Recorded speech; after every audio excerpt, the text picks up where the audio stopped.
Peace. Peace among nations. Peace in the family. Peace that passes understanding. Peace of the cosmos. Peace of mind. Peace be with you. Peace.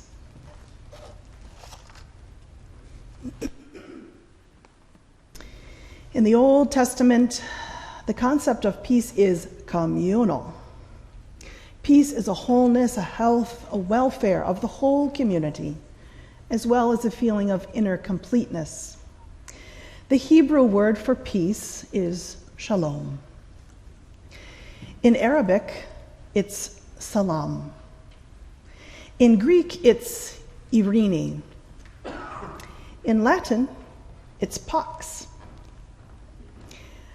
Look at the peace pole on our front lawn for even more languages of peace. What does the Bible, our sacred text, say about peace? Here is a small sampling. Blessed are the peacemakers, for they will be called children of God. Matthew 5:9. How beautiful on the mountains are the feet of those who bring good news, who proclaim peace, who bring good tidings, who say to Zion, your God reigns. Isaiah 52:7. If it is possible, as far as it depends on you, live at peace with everyone. Romans 12:18. The wolf shall lie down with the lamb, the leopard shall lie down with the kid, the calf and the lion and the fatling together, and a little child shall lead them. Isaiah 11:6.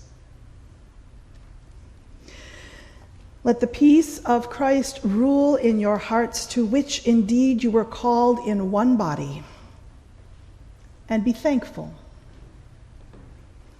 Colossians 3:15. Jesus said, peace I leave with you, my peace I give to you. Not as the world gives, do I give to you. Let not your hearts be troubled, and neither let them be afraid. John 14:27.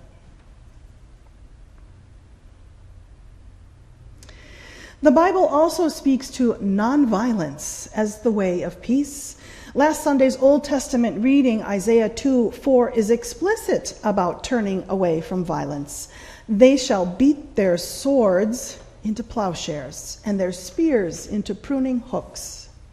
Nation shall not lift up sword against nation, neither shall they learn war anymore.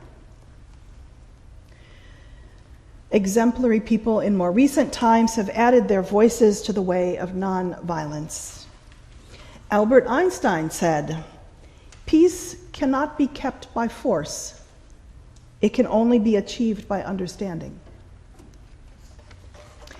Eleanor Roosevelt said, it is not enough to talk about peace, one must believe in it. And it isn't enough to believe in it, one must work at it. Gandhi said, nonviolence is not a garment to be put on and off at will. Its seat is in the heart, and it must be an inseparable part of our being. And Gandhi also said, if we are to teach real peace in this world, we shall have to begin with the children. Einstein, Roosevelt, Gandhi, and others make it clear that nonviolence is not passive. Nonviolence is intentional. It takes effort. It requires action as well as contemplation.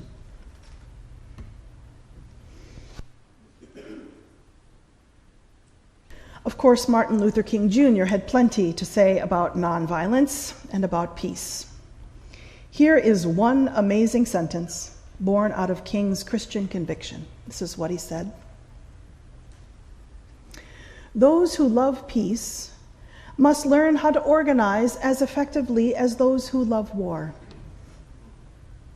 Those who love peace must learn how to organize as effectively as those who love war. Do you hear how intentional that is? The effort it takes, the action required for non-violence to be made real. Those who love peace must learn how to organize as effectively as those who love war. That is MLK at the systemic institutional level, right? Well, here's another MLK quote, this time speaking about the way of nonviolence at the systemic level and how it impacts each of us individually.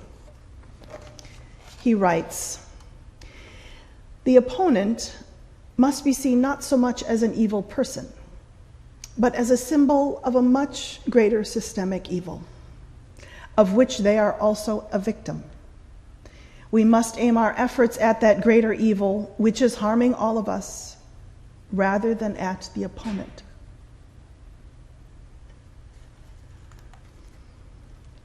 Remember, Jesus said, "Love your enemies." Well, that was MLK's prophetic wisdom for the cultural moment in America over 50 years ago, and that is wisdom for us still today, and that is wisdom for future generations. So when you think of an opponent in our current cultural moment, who comes to mind? Maybe the anti-Semite? The TV evangelist, huckster? The perpetrator of hate crimes? The conspiracy theorist? The politician? The abuser? The gunman? The opponent must be seen not so much as an evil person, but as a symbol of a much greater systemic evil, of which they are also a victim. We must aim our efforts at that greater evil, which is harming all of us, rather than at the opponent. That is a lifetime of work right there, my friends. And thanks be to God for Martin Luther King Jr. I close with a vignette. Marilyn Benson read it as an opening meditation at one of our book group sessions a few weeks back. And I asked Marilyn for a copy, and I am glad to share it with you today. It is written by Megan McKenna from her book called Parables, Arrows of God. And here it is. There once was a woman who wanted peace in the world and peace in her heart and all sorts of good things, but she was very frustrated. The world seemed to be falling apart. She would read the papers and get depressed. One day she decided to go shopping, and she went into a mall and picked a store at random. She walked in and was surprised to see Jesus behind the counter. She knew it was Jesus because he looked just like the pictures she had seen on holy cards and devotional pictures. The woman looked again and again at him, and finally she got up her nerve and said, "Excuse me, are you Jesus?" "I am." "Do you work here?" "No," Jesus says, "I own the store." "Oh, what do you sell here?" "Just about anything." "Anything?" "Yes, anything you want," Jesus said. "What do you want?" And she said, "I don't know." "Well," Jesus said, "feel free, walk up and down the aisles, make a list, see what it is that you want, and then come back and we'll see what we can do for you." She did just that. She walked up and down the aisles. There was peace on earth, no more war, no hunger or poverty, peace in families, no more drugs, harmony, clean air, careful use of resources. She wrote down furiously. By the time she got back to the counter, she had a long list. Jesus took the list and skimmed through it, looked up at her and said, "No problem."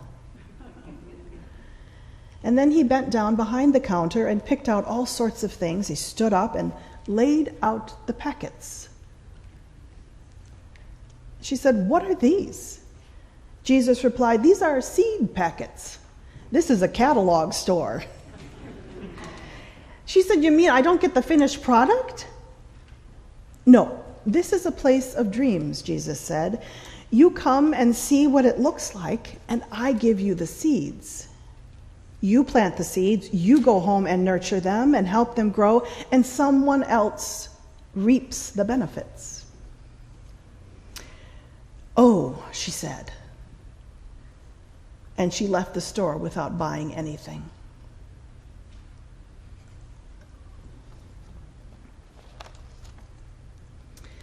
My friends, it is not enough to talk about peace.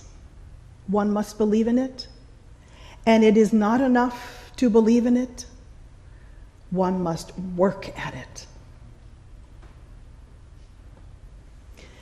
May it be so. Amen.